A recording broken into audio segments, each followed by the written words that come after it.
Fonte Cougar Atlas. A gente tinha enviado para o Ronaldo da TecLab há um tempo atrás, aqui na playlist do canal de fontes. Foi o terceiro conteúdo que nós produzimos, o segundo em parceria com a TecLab, foi a Cougar Atlas 750, né? E na altura que a gente enviou, há um mês atrás, mais de um mês mais ou menos, a versão 750 da Atlas, ela estava com um ripple muito alto, de 100, um ripple de 100, cara, um ripple realmente alto, né?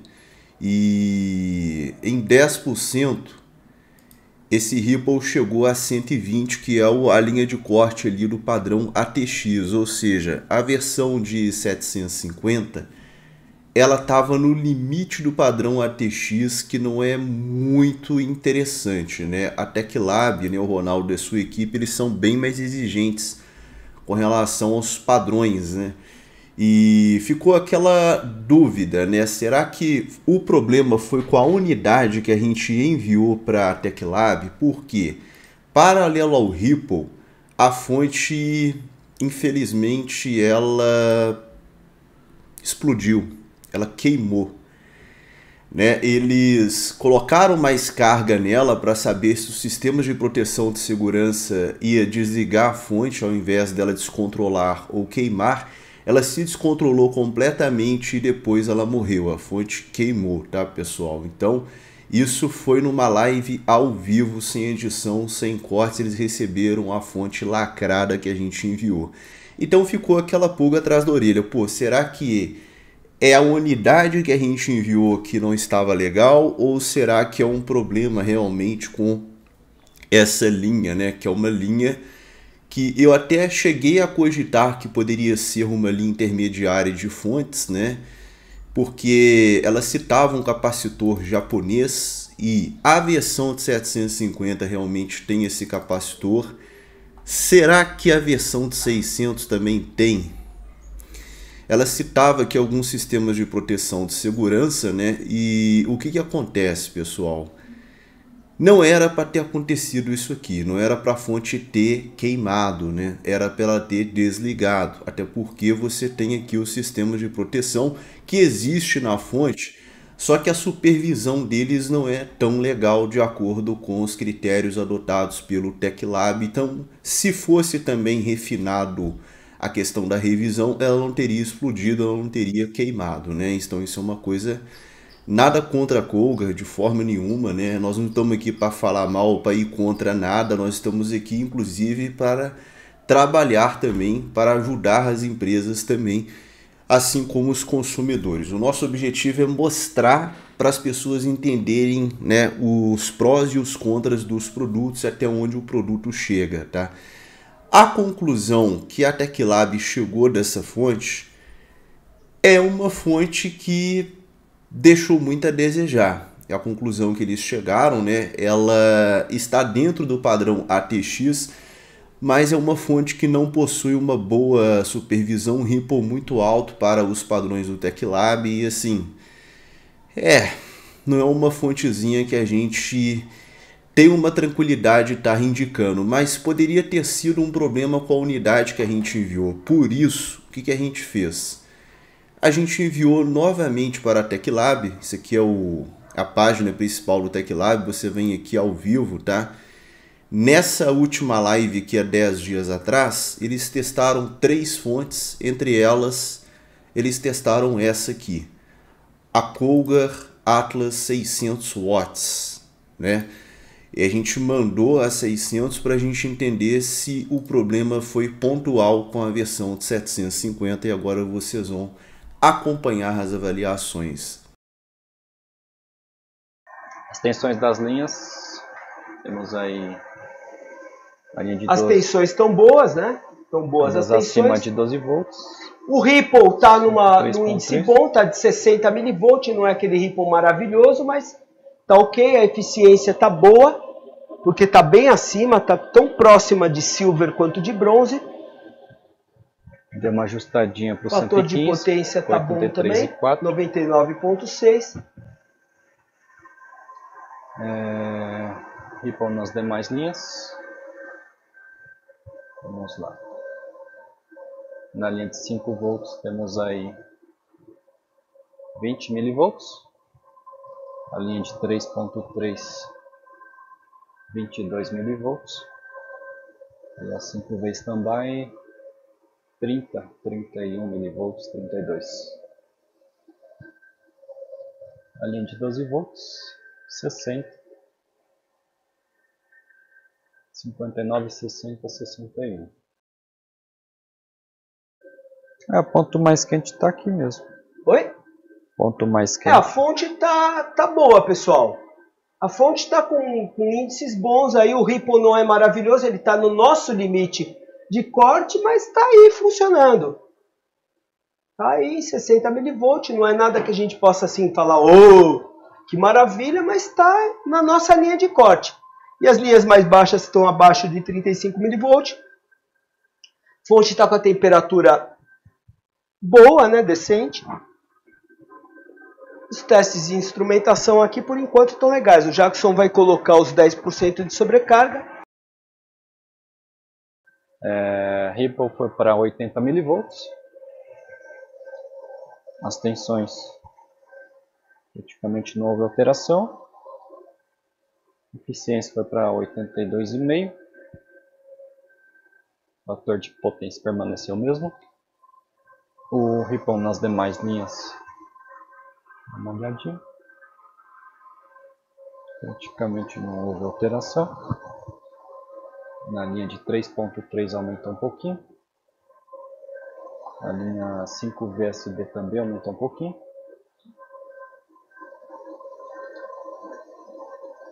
Mas uma condição de sobrecarga. Ponto mais quente aí, 100 e... Aí tá bom a fonte, ó, ela tá passando nos dados. O Ripple subiu, logicamente. E subir a partir daqui a carga. E como ela se comporta. Temos aí 700 watts.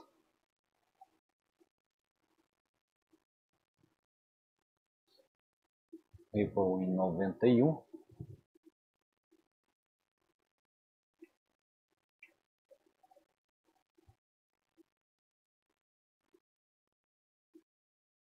$720.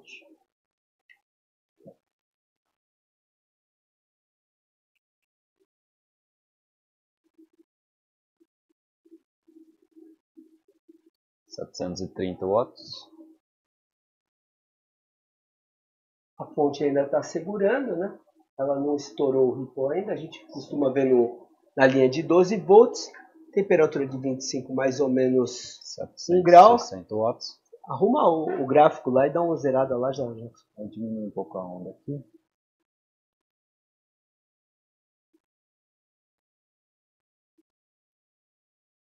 Olha. 760 watts, as tensões ok. Eficiência 80,9%. Vamos subir mais carga.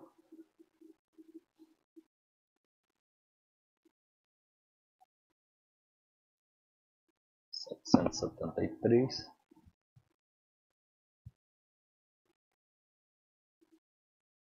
Agora ela chegou em 120 mV, 122, com 811 watts. Tensões se mantém. Eficiência 79,7.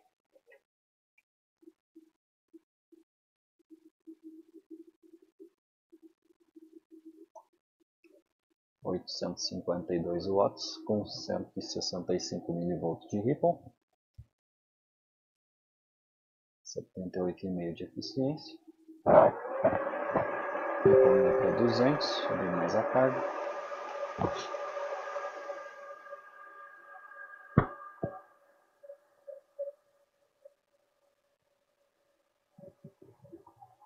$480.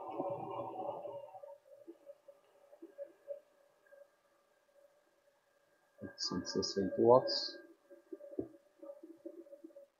520 mV. pessoal, ela estourou o Ripple, já devia ter desligado, né? Começou a baixar a potência. Ela já começou ela já baixou de 11 volts, ela já descontrolou ali, já pode desligar, né? Porque ela não está mais aumentando a potência. Não está fazendo a função. Ela está fazendo a compensação potência, tensão vezes corrente. Eu diminuindo a carga aqui. Então ela estourou, ela deveria ter desligado, né? Quer dizer, isso não é uma coisa que condena a fonte, mas é uma qualidade que a gente gostaria, né? A gente gostaria que ela tivesse desligado ao invés de se descontrolar. Vou desligá-la aqui. Agora podemos desligar ela, né? Fazer a análise interna. É DC-DC aqui. Sim, pelo que eu estou vendo aqui, ela é DC-DC, só que os chaveadores devem estar atrás da PCB. Ah, tem só os indutores aí, né? Isso. Os indutores aqui, deixa eu ver. 22. Os indutores de 3.3 e 5. É, como é MOSFETzinho SMD, provavelmente está do outro lado. Isso. Bom, ela tem aqui estágio MI completo. As duas bobinas. Capacitor X. Tem mais um extra aqui. Vários Y. 2 Y aqui. Mais 2 Y aqui. Aí ela tem ponte retificadora com dissipador. O varistor está embaixo do... Mostra de novo a ponte. Ponte retificadora aqui com um dissipador bacana. Que ele tem aletas, né? Não achei nada disso de ter pontes com dissipadores assim nessa faixa de potência. Essa aqui tem um bem legal. O varistor fica aqui entre a bobina e esse capacitor X, na parte de baixo aqui. Aqui dá para ver os conectores do cabo de energia e o fusível. Nós temos aqui a bobina do PFC. Ela não é daquele invólucro blindado, né, com o ferrite cobrindo as espiras. Justifica aí na fonte de baixo custo. Temos aqui capacitor L-Tech de 105 graus, dois capacitores, 220 microfarads. Cada um. No PFC. No PFC. Qual a marca do capacitor? L-Tech. Não tem classificação. O termistor fica aqui entre o capacitor e o dissipador. Tem o termistor L-Tech aqui. tem sim. Tem? É a quarta categoria. Tá lá embaixo. É a última, né? Que nem Junfu. Uhum. Ou pelo menos ainda tem. Aí temos aí o lado secundário, né? A bobina do transformador principal e do 5V standby. No lado secundário temos aqui 12 volts. Os capacitores de filtragem são Cheng-X. Esses verdes aqui são Cheng-X, 105 graus.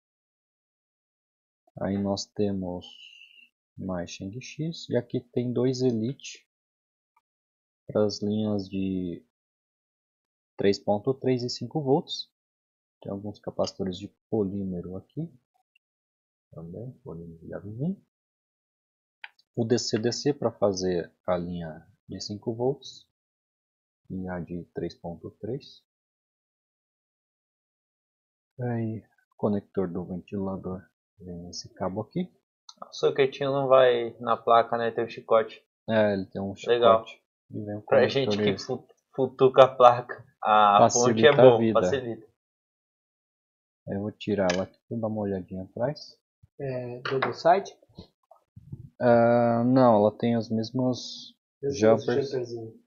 Dá para ver ali, vários jumpers na placa para fazer a ligação. As fases do 5 volts, do 3.3. O driver e os chaveadores.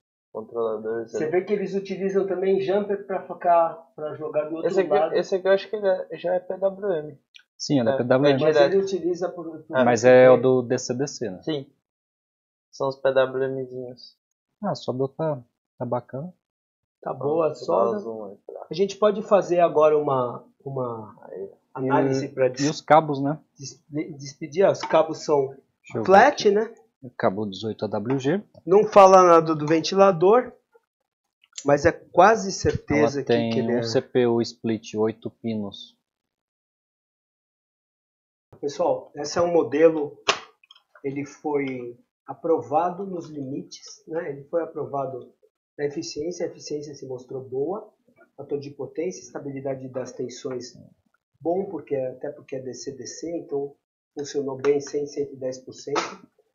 Já em sobrecarga, para tentar ver se ela explode ou desliga, ela não teve aquele comportamento que a gente esperava de ela se desligar antes dela descontrolar, o que acontece em grande parte das fontes, mas que não faz com que a gente recuse. A gente percebe que é um produto de baixo custo. Os capacitores que ela utiliza são Tier 4, apesar de ela ter toda a filtragem EMI completa, de ela ter todos os componentes necessários para suprir aí, para ela responder por esse primeiro teste. É uma fonte que é construída com elementos de baixo custo. Inclusive, me parece o ventilador também. Acredito que seja Sleeve Berry. A gente não achou a informação dele em lugar nenhum. Teria que arrebentar ele agora para olhar como é que funciona o sistema dele de mancal, se ele tem um wiffle bearing e tal. Mas eu acredito que seja um ventilador de mancal, porque eles estão utilizando boa economia. A gente vê pelos capacitores, né, que são de bem baixo custo, o PCB single side com o jumper. A gente vê assim um projeto de uma fonte custo-benefício, né? Então, assim, não pode... Se você comprou essa fonte, ela está cumprindo as especificações que ela promete. O ripple dela, ela fica em torno de 60%, que é bem na nossa linha de corte, né? A gente fala que é de 60% abaixo. Poderia ser mais baixo, a gente ficaria mais feliz com a fonte, mas ela, de certa forma, aí cumpriu com decência as especificações que ela promete. Não é uma fonte de qualidade, é uma fonte custo-benefício. Você pode comprar aí, não fizemos testes mais complexos com ela. E eu diria para vocês assim, que ela, novinha assim, ela cumpriu aí o desempenho esperado, né? Com uma eficiência boa para bronze. Assim, vai depender de quanto ela custa no mercado. Eu não sei qual que é a garantia dela. Quem tem alguma informação sobre a garantia dela? E aí, Guigão? E aí que a versão de 600 watts Atlas é muito superior à versão de 750. Você tem um ripple de 60 contra 100. Cara, isso é muita coisa de diferença. Por que que isso acontece? Porque o projeto é praticamente o mesmo. É alguma coisinha ou outra, pequenas modificações para que o projeto consiga suportar 750. O dimensionamento do projeto é bom para 600 watts. Tá? E, infelizmente, a Atlas continua pecando na supervisão, tá, pessoal? No entanto, se você utilizar dentro do 600, é uma boa fonte. Inclusive, ela é melhor do que a XPG Pylon. O ripple da Cougar Atlas é superior a Pylon. Quem diria? Né? Então, assim, é uma fonte de entrada, é uma fonte custo-benefício. A versão de 750 é complicado porque o ripple é muito alto. Sinceramente, eu não recomendo mais a versão 750. Eu descarto o problema com a unidade que o TechLab recebeu, tá? Porque o projeto é praticamente o mesmo, é idêntico, né? Então, questão de dimensionamento mesmo, né? Mas a versão 650 e 600, ok para você trabalhar dentro da capacidade dela. Infelizmente, a revisão dela não é boa. Quando a gente fala revisão, é o seguinte: depois que você excede a sobrecarga 10%, chegando a 20%, ela tem que desligar. Ela não desliga, mas assim, a Pylon também carece de supervisão, né? A Pylon, além de não ter supervisão como a Cougar, tem um ripple pior. Então, você vê, né? Quem diria que a gente está falando uma coisa dessa? É bom para vocês avaliarem, né? As nossas avaliações, a parceria que nós temos com o TechLab, é justamente para mostrar a você o que você está comprando, para você entender, né, as minúcias do produto. Então, a Atlas é simplesmente uma linha de entrada da Colgar, tá? Não é uma fonte intermediária, não é uma fonte para você trabalhar com overclock. Jamais faça overclock numa fonte dessa, é para você trabalhar dentro da capacidade dela. Dentro da capacidade dela, tá bacana na versão 600, 650. A 750, cara, não é legal para essa linha, tá? Porque o dimensionamento é ruim, o RIPO é muito alto. Mas 600 já me agradou, eu acho que dependendo do preço que ela tiver no mercado, é interessante. E no geral, ela é melhor do que a Pylon, porque ela tem um RIPO melhor, tá? Só para vocês saberem. Então, tire as suas próprias conclusões. Eu acho que compensa dependendo do preço e dependendo das opções que a gente tem de mercado. Tudo é relativo, não é mesmo? Então depende muito, né? O que nós temos no mercado, quais preços. Pelo menos a gente sabe que tem um Ripple ok, tem um Ripple bacana, a versão de 600 dentro da sua capacidade, mas jamais exceda isso. E no uso normal, que geralmente, né, para quem compra uma fonte de 600 watts, você vai estar usando ali entre 300 a 400, você ter uma reserva de potência, o Ripple vai ser uns 40, né? O Ripple vai ser excelente, bacana? Eu vou nessa, tamo junto, deixa o seu comentário, o que você achou, compartilhe o nosso conteúdo, deixa seu like, se inscreva no canal e até a próxima.